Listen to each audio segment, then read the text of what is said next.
कि आपने जिस प्रकार से हमें बहुमत देकर के सरकार चलाने का सौभाग्य दिया है, ये हम सबका दायित्व है कि हम सर्वमत का निरंतर प्रयास करेंगे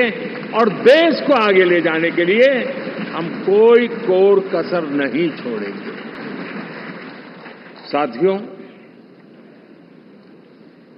हम लोग जब 4 जून के नतीजे चल रहे थे, मैं तो अपने काम में कुछ व्यस्त था, बाद में फोन आना शुरू हो गए,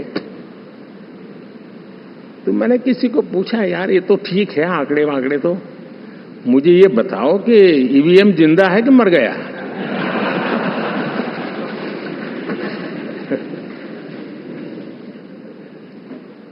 क्योंकि ये लोग तय करके बैठे थे कि भारत के लोकतंत्र और लोकतंत्र की प्रक्रिया के प्रति विश्वास ही लोगों का उठ जाए, और लगातार ईवीएम को गाली देना। और मुझे तो लगता था कि शायद इस बार वो ईवीएम की अर्थी का जुलूस निकालेंगे, लेकिन 4 जून शाम आते आते उनको ताले लग गए, ईवीएम ने उनको चुप कर दिया। ये ताकत है भारत के लोकतंत्र की, ये ताकत है भारत की निष्पक्षता की, ये भारत की ताकत है भारत के चुनावी तंत्र की,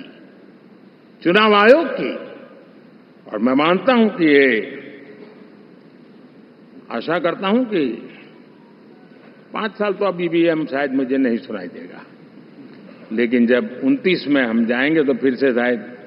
ईवीएम को लेकर के नाचने की शुरुआत करेंगे।